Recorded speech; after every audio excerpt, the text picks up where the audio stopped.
Hello, എല്ലാവർക്കും നമസ്കാരം. അപ്പോൾ നമ്മൾ ഇന്ന് വന്നിരിക്കുന്നത് നോമ്പ് തുറക്കുന്ന സമയത്ത് കഴിക്കാൻ പറ്റിയ ഒരു അടിപൊളി സ്നാക്സിൻ്റെ റെസിപ്പി ആയിട്ടാണ്. വളരെ എളുപ്പമാണ് ഉണ്ടാക്കാൻ. നമുക്ക് മാവ് കുഴക്കി പരത്തൊന്നും വേണ്ട. അപ്പോൾ അതിന് വേണ്ടി ഒരു കടായി ചൂടാക്കുക. എന്നിട്ട് ഞാൻ ഓയിലാണ് ഒഴിച്ചു കൊടുത്തത്. ഒരു 2 ടേബിൾ സ്പൂൺ ഓയിൽ ഒഴിച്ചു. പിന്നെ ഞാൻ 2 വലിയ സവാള ഇതുപോലെ അരിഞ്ഞിട്ട് ഞാൻ ചേർത്ത് കൊടുത്തിട്ടുണ്ട്. പിന്നെ ഒരു 2 പച്ചമുളകും ചെറുതാക്കി അരിഞ്ഞിട്ട് ചേർത്ത് കൊടുക്കുക. എന്നിട്ടൊരു മീഡിയം ഫ്ലെയിമിൽ വെച്ചിട്ട് സവാള ഒന്ന് നന്നായിട്ട് വഴറ്റിയെടുക്കാം. അപ്പോൾ നമ്മൾ സവാള ഒന്ന് വഴഞ്ഞ് കിട്ടാൻ വേണ്ടിയിട്ട് നമ്മൾ അതിലോട്ട് ആവശ്യത്തിനുള്ള ഉപ്പ് ചേർത്ത് കൊടുക്കുന്നുണ്ട്. ഞാനിവിടെ 1 ടീസ്പൂണോളം ഉപ്പ് ചേർത്ത് കൊടുത്തിട്ടുണ്ട്. എന്നിട്ട് നന്നായിട്ട് ഇളക്കി കൊടുക്കുക. അപ്പോൾ സവാള നന്നായിട്ട് വഴഞ്ഞ് വരിക പറയുമ്പോൾ ബ്രൗൺ കളറൊന്നും ആവേണ്ട കാര്യമില്ല. ഒരു ജസ്റ്റ് ഒന്ന് വഴഞ്ഞ് കിട്ടിയാൽ മാത്രം മതിയാവും. നല്ലവണ്ണം ബ്രൗൺ കളറായിട്ടൊന്നും കിട്ടേണ്ട കാര്യമില്ല കേട്ടോ. ഇനി ഈ ഒരു സമയത്ത് നമുക്കതിലോട്ട് ഇഞ്ചിയും വെളുത്തുള്ളി പേസ്റ്റും കൂടി ചേർത്ത് കൊടുക്കാം. അപ്പോൾ സവാള നന്നായിട്ട് വഴഞ്ഞ് വന്നെങ്കിൽ നമുക്ക് ഇഞ്ചിയും വെളുത്തുള്ളി പേസ്റ്റും കൂടി ചേർക്കാം. ഞാനിവിടെ 1 ടീസ്പൂണാണ് രണ്ടും കൂടി അരച്ചത് ചേർത്തിരിക്കുന്നത്. നിങ്ങൾക്ക് ചെറുതാക്കി അരിഞ്ഞിട്ട് ചേർക്കുകയാണെങ്കിൽ ഒരു 3 വെളുത്തുള്ളിയും അതുപോലെ ഒരു ചെറിയൊരു കഷ്ണം ഇഞ്ചിയും ചെറുതാക്കി അരിഞ്ഞിട്ട് ചേർത്ത് കൊടുത്താൽ മതിയാവും. ഇനി അതിൻ്റെ ഒരു പച്ചമണമൊക്കെ മാറുന്ന സമയത്ത് നമുക്കതിലോട്ട് തക്കാളിയാണ് ചേർത്ത് കൊടുക്കേണ്ടത്. ഒരു മീഡിയം സൈസുള്ള തക്കാളി ഞാൻ ചെറുതാക്കി അരിഞ്ഞിട്ടാണ് ചേർത്ത് കൊടുത്തിരിക്കുന്നത് കേട്ടോ. എന്നിട്ട് ഒരു ഹൈ ഫ്ലെയിമിൽ വെച്ചിട്ട് നന്നായിട്ട് തന്നെ ഇളക്കി മിക്സ് ചെയ്ത് കൊടുക്കാം. അപ്പോൾ നിങ്ങൾക്ക് തക്കാളിയുടെ പുളി ഇത്രത്തോളം വേണ്ട എന്നുണ്ടെങ്കിൽ തക്കാളിയുടെ ഉള്ളിലുള്ള കുരു എല്ലാം കളഞ്ഞിട്ട് ആ ഒരു ദശഭാഗം മാത്രം എടുത്താൽ മതിയാകും. ഞാനിപ്പോൾ മൊത്തത്തിൽ എടുത്തിട്ടുണ്ട് കേട്ടോ. ഇനി നന്നായിട്ട് ഇളക്കി കൊടുത്തതിന് ശേഷം അതിലുള്ള ആ ഒരു ജലാംശമില്ല തക്കാളിയിലൊക്കെയുള്ള അതെല്ലാം നമുക്ക് നല്ലോണം ഒന്ന് വറ്റി കിട്ടണം. അതുപോലെ തന്നെ തക്കാളി നന്നായിട്ട് വേവും വേണം. അപ്പോൾ ഒരു ഹൈ ഫ്ലെയിമിൽ ഇട്ടിട്ട് നന്നായിട്ട് ഇളക്കി കൊടുത്തിട്ട് ഒരു 2 മിനിറ്റ് 3 മിനിറ്റ് നേരത്തിനുള്ളിൽ നമ്മുടെ തക്കാളി നന്നായിട്ട് ആയി കിട്ടും. ഇനി ഫ്ലെയിം ഒന്ന് കുറച്ച് വെച്ചിട്ട് അതിലോട്ട് നമുക്ക് മസാലപ്പൊടികൾ ചേർത്ത് കൊടുക്കാം. 1 ടീസ്പൂൺ മുളക് പൊടി, 1 ടീസ്പൂൺ മല്ലിപ്പൊടി, പിന്നെ ചേർക്കുന്നത് ഒരു 1/2 ടീസ്പൂൺ മഞ്ഞൾപ്പൊടിയാണ്. ഉപ്പ് നമ്മൾ ഓൾറെഡി ചേർത്തിട്ടുണ്ടായി. ഇനി നമ്മൾ ചേർക്കുന്നത് ഒരു 1/4 ടീസ്പൂൺ അല്ലെങ്കിൽ ഒരു 1/2 ടീസ്പൂണിനോട്ട് അടുത്തെത്തുന്ന രീതിയിലുള്ള ഗരം മസാലയും കൂടിയാണ് ചേർക്കുന്നത്. നിങ്ങൾക്ക് ഗരം മസാലയ്ക്ക് പകരം ചിക്കൻ മസാല ചേർത്താലും മതിയാവും. എന്നിട്ട് നന്നായിട്ട് തന്നെ മിക്സ് ചെയ്ത് കൊടുക്കുക. അപ്പോൾ ലോ ഫ്ലെയിമിൽ വെച്ചിട്ടാണ് ഞാൻ മിക്സ് ചെയ്തെടുക്കുന്നത്. ഇത് ഈ ഒരു പരുവത്തിൽ എത്തുന്ന വരെ മിക്സ് ചെയ്യുക. നല്ലോണം പച്ചമണമൊക്കെ മാറുന്ന പോലെ മിക്സ് ചെയ്തെടുക്കുക. 2 മിനിറ്റ് നേരം കഴിഞ്ഞാൽ അതിലോട്ട് മല്ലിയിലയും കൂടി ചേർത്തിട്ട് നന്നായിട്ട് ഇളക്കി കൊടുക്കാം. അപ്പോൾ മല്ലിയില കുറേ വേണ്ട, ഒരിത്തിരി മല്ലിയില മാത്രം ഇട്ടാൽ മതിയാവും. എന്നിട്ട് മിക്സ് ചെയ്തിട്ട് നമുക്ക് ഫ്ലെയിം ഓഫ് ചെയ്തിട്ട് ഒരു ഭാഗത്തോട്ട് മാറ്റി വയ്ക്കാം. ഇനി നമുക്ക് ബാറ്റർ റെഡിയാക്കാം. നമ്മളിവിടെ മാവ് കുഴയ്ക്കാതെയും പരത്താതെയൊക്കെയാണല്ലോ ഉണ്ടാക്കുന്നത്. അപ്പോൾ സിമ്പിളായിട്ട് ഉണ്ടാക്കാൻ വേണ്ടി ഒരു മിക്സി ജാറിലോട്ട് നമ്മൾ ആദ്യം തന്നെ 1 കപ്പ് മൈദയാണ് ചേർക്കുന്നത്. പിന്നെ ചേർക്കുന്നത് ഒരു കോഴിമുട്ടയാണ്. അപ്പോൾ മൈദയ്ക്ക് പകരം ഗോതമ്പ് പൊടിയാണെങ്കിലും ചേർത്ത് കൊടുക്കാം. പിന്നെ ഞാൻ അതിലോട്ട് ചേർക്കുന്നത് ആവശ്യത്തിനുള്ള ഉപ്പാണ്. ഒരു 1/2 ടീസ്പൂൺ ഉപ്പ് ഞാൻ ചേർത്ത് കൊടുത്തിട്ടുണ്ട്. അപ്പോൾ ഗോതമ്പ് പൊടി ചേർക്കുന്ന സമയത്ത് ഇത്രത്തോളം സോഫ്റ്റ് ഉണ്ടാവില്ല. അതുകൊണ്ടാണ് ഞാൻ ഗോതമ്പ് പൊടിക്ക് പകരം മൈദപ്പൊടി ചേർത്തത്. 1 ടേബിൾ സ്പൂൺ ഓയിലും കൂടി ചേർത്തിട്ടുണ്ട് കേട്ടോ. സൺഫ്ലവർ ഓയിലാണ് ചേർത്തിരിക്കുന്നത്. ഇനി ഞാൻ 1 കപ്പ് പാലാണ് എടുത്തത്. അതിൽ 1/2 കപ്പ് പാൽ ആദ്യം ചേർത്തിട്ട് ഒന്ന് അടിച്ചെടുക്കുക. എന്നിട്ട് ബാക്കിയുള്ള പാലും കൂടി ചേർത്തിട്ട് അടിച്ചെടുത്താൽ മതിയാവും. അപ്പോൾ ഈ ഒരു പരുവത്തിലാണ് നമ്മളുടെ ബാറ്റർ കിട്ടേണ്ടത്. അപ്പോൾ ഇതിന് കട്ടി കൂടിയാലോ ലൂസായാലോ നമുക്ക് വിചാരിച്ച പോലെ കിട്ടണമെന്നില്ല, സോഫ്റ്റായിട്ട് കിട്ടണമെന്നില്ല. അപ്പോൾ ഈ ഒരു പരുവം മെയിൻറ്റെയിൻ ചെയ്യാൻ നോക്കുക. ഇനി ഞാൻ ഒരു ഫ്രൈ പാൻ വെച്ചിട്ടുണ്ട്.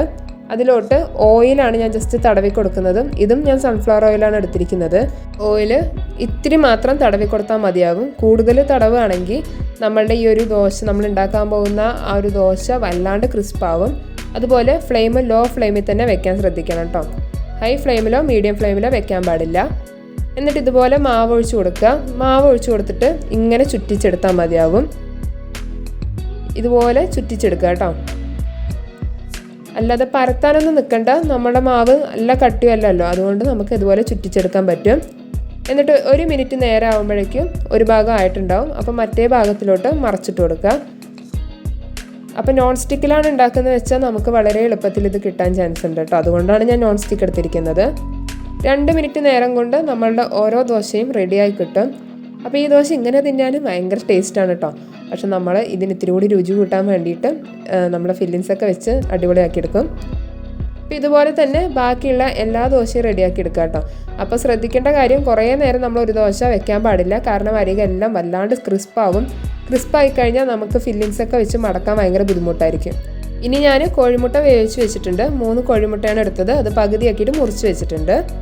പിന്നെ ഞാൻ 1 ടേബിൾ സ്പൂൺ മൈദ 2 ടേബിൾ സ്പൂൺ വെള്ളത്തിലൊന്ന് കലക്കി വെച്ചിട്ടുണ്ട് കേട്ടോ. അത് നമുക്ക് ഒട്ടിക്കാൻ വേണ്ടിയാണ്. പിന്നെ ഇതുപോലെ നമ്മൾ ഓരോ ദോശയിലോട്ടും നമ്മുടെ ഫില്ലിങ്സ് മിഡിലായിട്ട് വെച്ച് കൊടുക്കുക. ഇങ്ങനെ വെച്ച് കൊടുത്തതിന് ശേഷം നമുക്ക് ഓരോ പകുതി കോഴിമുട്ട ഇതുപോലെ വെച്ച് കൊടുക്കാം.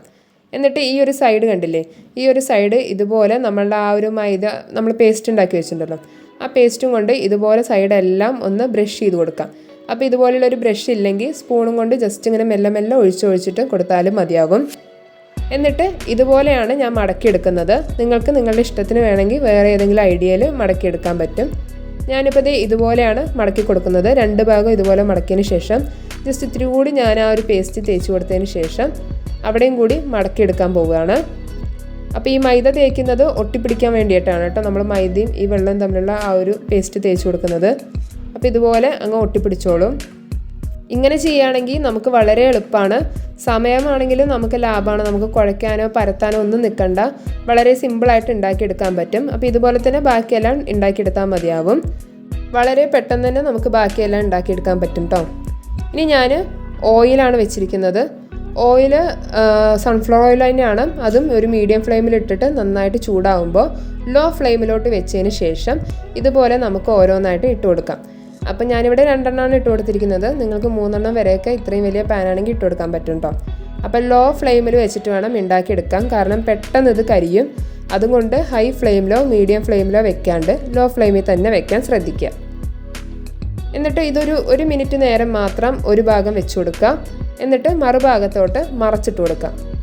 അപ്പോൾ ഇതുപോലെ മെല്ലെ ഒന്ന് മറച്ചിട്ട് കൊടുത്താൽ മതിയാവും. അപ്പോൾ നിങ്ങൾക്ക് മനസ്സിലാവും. അപ്പോൾ ലോ ഫ്ലെയിമിൽ വെച്ചിട്ട് തന്നെ നല്ല രീതിയിൽ മുരിഞ്ഞ് വരുന്നുണ്ട്. അപ്പോൾ ഹൈ ഫ്ലെയിമിലൊന്നും വെക്കാൻ നിൽക്കരുത്, പെട്ടെന്ന് കരിഞ്ഞു പോകും. അങ്ങനെ നമ്മൾ ഇടയ്ക്കിടയ്ക്ക് ഒരു മിനിറ്റ് കൂടുമ്പോൾ അങ്ങോട്ടും ഇങ്ങോട്ടും മറച്ചിട്ട് കൊടുത്തിട്ട് 2 ഭാഗം നല്ലോണം ഒന്ന് മുരിച്ചെടുക്കുക. വളരെ എളുപ്പമാണ് കേട്ടോ. അപ്പോൾ ഇതുപോലെ 2 ഭാഗം അങ്ങോട്ടും ഇങ്ങോട്ടും ഇട്ടിട്ട് നന്നായിട്ട് മുരിച്ചെടുക്കുക. അപ്പോൾ ഇത്രയേ ഉള്ളൂ. വളരെ പെട്ടെന്ന് ഉണ്ടാക്കിയെടുക്കാൻ പറ്റും. അപ്പോൾ ഇതുപോലെ തന്നെ നമുക്ക് ബാക്കിയുള്ളതൊക്കെ ഉണ്ടാക്കിയെടുക്കാവുന്നതേ ഉള്ളൂ. ഇതേ കണ്ടില്ലേ, ഈ ഒരു കളറൊക്കെ ആകുമ്പോൾ തന്നെ എടുക്കാവുന്നതാണ്. നല്ല അത്യാവശ്യം മുരിഞ്ഞ് കിട്ടിയിട്ടുണ്ട്. പിന്നെ നമുക്ക് ഉള്ളൊന്നും വേവാനില്ലല്ലോ, അതുകൊണ്ട് നമുക്കിതുപോലെ പെട്ടെന്ന് ഉണ്ടാക്കിയെടുക്കാൻ പറ്റും. അപ്പോൾ ഇത്രയേ ഉള്ളൂ. എല്ലാവരും ട്രൈ ചെയ്ത് നോക്കുക. അപ്പോൾ നോമ്പ് തുറക്കുന്ന സമയത്ത് കഴിക്കാൻ പറ്റിയ നല്ലൊരു സ്നാക്സാണ്. അപ്പോൾ എല്ലാവരും ട്രൈ ചെയ്യുക. നമുക്ക് കുറേ സമയമൊന്നും വേണ്ട ഉണ്ടാക്കിയെടുക്കാൻ. വളരെ എളുപ്പത്തിൽ ഉണ്ടാക്കിയെടുക്കാൻ പറ്റുന്നൊരു സ്നാക്സാണ്. അതുപോലെ കഴിച്ചാൽ നമുക്ക് വയറ് നിറയുകയും ചെയ്യും. എല്ലാവരും ട്രൈ ചെയ്ത് നോക്കുക. അപ്പോൾ ഞാൻ ജസ്റ്റ് ഒന്ന് നിങ്ങൾക്ക് വേണ്ടി മുറിച്ച് കാണിക്കുകയാണ്. അപ്പോൾ വീഡിയോ ഇഷ്ടപ്പെടുകയാണെങ്കിൽ കമൻറ്റ് ചെയ്യാനും ലൈക്ക് ചെയ്യാനൊന്നും മറക്കരുതേ. അപ്പോൾ എല്ലാവരും ട്രൈ ചെയ്തിട്ട് അഭിപ്രായങ്ങൾ കമൻറ്റ്സ് വഴി അറിയിക്കാനും മറക്കരുത് കേട്ടോ. അപ്പോൾ നമ്മളുടെ ചാനൽ ആദ്യമായിട്ട് കാണുന്നവരൊക്കെ ഉണ്ടെങ്കിൽ ഒന്ന് സബ്സ്ക്രൈബ് ചെയ്യുക. അതിൻ്റെ അടുത്തൊരു ബെല്ലൈക്കൺ കാണും. ആ ബെല്ലൈക്കണിൽ ഓൾ തന്നെ പ്രസ് ചെയ്യാനും മറക്കരുതേ. എന്നാലും നമ്മളിടുന്ന വീഡിയോസ് നോട്ടിഫിക്കേഷൻ മുടങ്ങാതെ വരുള്ളൂ. നമ്മൾ ഇതുപോലെ ഷോർട്സും ഇടാറുണ്ട്. അപ്പോൾ എല്ലാവരും കണ്ടു നോക്കുക. എന്തെങ്കിലും ഡൗട്ടൊക്കെ ഉണ്ടെങ്കിൽ താഴെ കമൻറ്റ്സ് വഴി അറിയിക്കാവുന്നതാണ് കേട്ടോ. വളരെ എളുപ്പമാണ് ഉണ്ടാക്കാൻ വേണ്ടി. എല്ലാവരും ട്രൈ ചെയ്ത് നോക്കുക. അപ്പോൾ അടുത്ത വീഡിയോ ആയിട്ട് അടുത്ത ദിവസം കാണും വരെ ബൈ ബൈ.